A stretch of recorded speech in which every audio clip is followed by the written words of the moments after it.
立足家国，安博是您值得信赖的财富管理专家。大家好，今天是温哥华时间3月16日，欢迎收看第2期港闻播报，我是 Cherry。加拿大2名警察今天3月16日凌晨接报前往一套公寓处理一宗家庭暴力案时，被疑犯伏击身亡。2名警察没有机会拔出枪就中枪倒地，疑犯被罪自杀。根据警方发出的新闻稿表示，案件发生在周四凌晨12点47分左右。当接到了一个家庭纠纷报警电话后，艾特蒙德市西区巡逻队2名警员赶到了114大道和132街附近的一个公寓大楼内。在警察总部的新闻发布会上，警察局长戴尔·麦克菲谈到枪击事件时，明显情绪激动。对于埃德蒙顿警察局和我们的城市来说，这是极其悲惨的一天。警察局长说，我非常难过地宣布，我们2名成员在今天凌晨因公殉职。这些警官在努力保护我们的社区时献出了生命，他们永远不会被遗忘。抵达后，2名巡逻人员进入大楼，走进涉案单元，结果被一名年轻男性嫌疑人开枪击中。种种迹象表明，2名警察当时还没来得及拔出手枪。2名警员被紧急送往医院，最后伤重不治死亡。不幸殉职的2名警察分别是30岁的布雷特·瑞安和35岁的特拉维斯·乔丹，2人分别在警察部队服役5.5年和8.5年。枪手最后畏罪自杀死亡。该单元的一名女子也因重伤被送往医院，目前情况稳定。局长说，案件调查仍在进行中，刑事侦探仍在现场，但公众没有进一步的风险。过去几个月，加拿大有6名警察殉职。今天这宗惨剧与安省去年10月的一宗警察殉职事件有类似之处。2022年10月11日，多伦多北部的 Innisfil 发生了一宗警匪交火事件，至少开了6-7枪，3人死亡，包括2名警察和1名23岁的疑犯。加拿大再有警察殉职的消息引起了全国警方、政界人士和公共安全官员的哀悼。总理特鲁多在声明中表示，每天警察都将自己置于危险之中，以确保人们的安全。2名警察因公殉职的消息让我们想起了这一现实。我向警官的亲人和同事表示哀悼，我们与您在一起。据报道，安省一名被控杀人的囚犯已被保释出狱，他涉及在一间酒吧外杀害了一名28岁的男子。为此，受害者的家属质疑正义到底在哪里？去年10月15日早上，足球运动员维涅斯瓦拉惹在 Ajax 的 Kings Castle 酒吧外参与了一场恶斗，最终被刺中胸部，不幸身亡。Ajax 的34岁男子 Patrick 被捕，并以2级谋杀罪名被起诉。但是上周末 Patrick 被保释出狱。维涅斯瓦拉惹的一位不愿透露姓名的朋友说：“我很震惊，我感到司法制度在我们这里确实失败了，将公共安全置于危险之中。”根据法庭文件显示 ，Patrick 在2022年9月被逮捕，并被控犯有2项袭击罪和1项恐吓罪，这是在杀人案发生的前1个月。令人担忧的是，家人得知这个人之前还有过犯罪记录。维涅斯瓦拉惹的一位朋友说，前安省警察总长 Chris Lovis 告诉 TTV News 多伦多，他说：“我认为，对于有2级谋杀指控的人，如果他们已经有了未了的罪行记录，任何情况下都不应该获得保释出狱。” Chris 是保释改革的倡导者，他说，在这种情况下，应该有反向责任及推翻公诉人的举证责任，让被告证明为什么不应该被关在监狱。但有刑事辩护律师表示，这种情况并不罕见。刑事辩护律师 Kim 表示，取决于保释条件，如果你可以获得一个限制性保释，真的是在家里监视禁足，带上电子监测环，有人在那里监控，那么应该会被释放。Patrick 的保释限制是他必须留在他担保人的家中，除非出现医疗紧急情况或前往法庭。他必须交出护照，不得接触某些人，不得饮酒或携带武器，并且必须随身佩戴 GPS 监测器。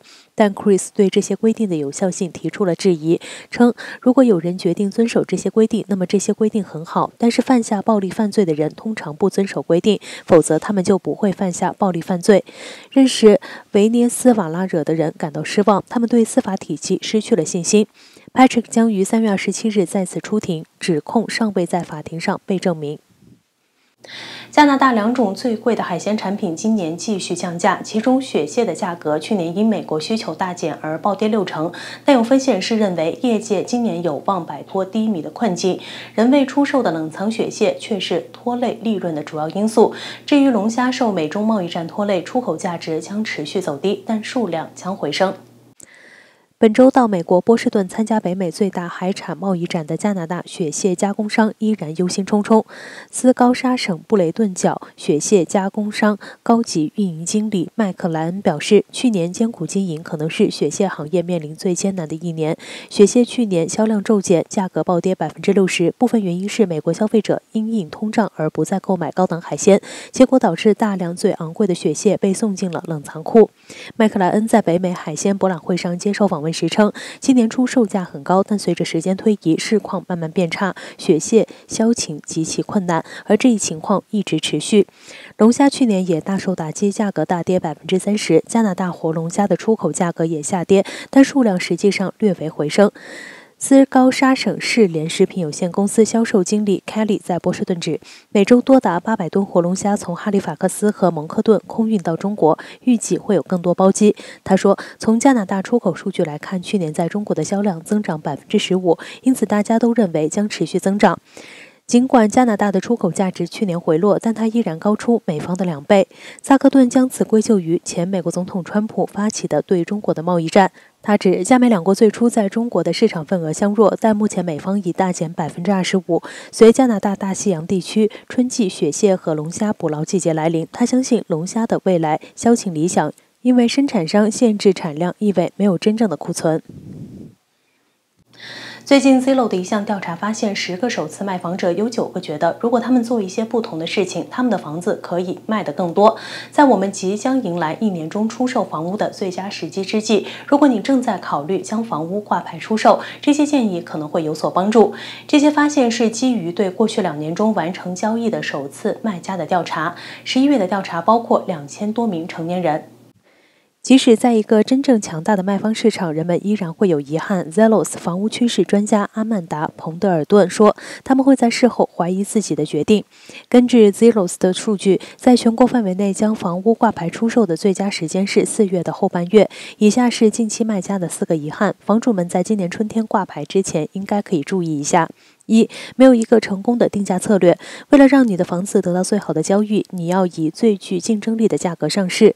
Zillow 的数据显示，价格有竞争力的房源在31天内就能找到买家。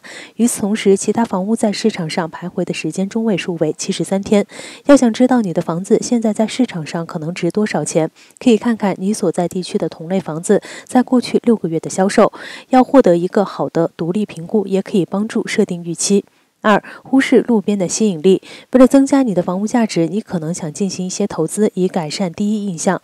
专家建议，新的花和灌木以及新油漆可能有助于潜在的买家看到自己住在家里。把你的房子摆弄好，可能有助于以正确的方式展示它，并卖出好的价钱。网上的吸引力也很关键，特别是自新冠大流行以来，虚拟看房流行了起来。3. 糟糕的时机。Zillow 发现，最近有1/4的卖家认为他们的时机错了。然而，彭博尔顿说，把握房地产市场的时机并不是一个好主意。那些卖掉房子然后租房的人期望房价会下降，现在发现虽然房价低了一点，但抵押贷款利率却暴涨了。4. 忽视维修。最近约有1/4的首次卖家认为，如果当初多花心思修缮房屋，他们可以得到一个更好的价格。彭德尔顿说，有些改进可能比其他改进的回报更高。Zillow 发现，大规模的项目如厨房装修或屋顶更换，通常不会带来显著的回报。房主在挂牌前最常完成的项目包括室内粉刷、地毯清洁和景观美化。加拿大卫生部今天对2款在脸书打广告的儿童咳嗽药发布了公众建议，表示其中含有未经批准的药物。加拿大卫生部警告父母和监护人注意，从 King Shop 查获的2种未经授权的儿童粘液稀释糖浆 Robbie Kids 和 Somax。据称，该公司在 Facebook 上为这些产品做了广告。加拿大卫生部表示，这2种产品都标明含有羟甲斯坦，这是一种处方药，可能会带来严重的健康危险，例如恶心、腹泻、过敏反应和胃肠道出血。卫生部称，该成分未获准在加拿大使用。其他一些国家有商家用来治疗与呼吸道粘液过多相关的疾病，副作用包括腹泻、恶心和胃灼热。卫生部称，已有该成分导致严重的过敏和皮肤的反应。此外，该成分也会破坏胃内壁，并可能导致老年人、有消化性溃疡病史的人出现胃肠道出血。加拿大卫生部呼吁已经购买这些咳嗽药的民众不要使用这些产品，将它们送回当地的药房进行妥善处理。如果孩子因使用这些产品的任何一种并有健康问题，请咨询医疗保健专业人士。好了，以上是本期港闻播报的全部内容，感谢大家的收看，我是 Cherry。如果你喜欢我们的节目，欢迎您点赞和转发我们的视频。我们下期节目再会。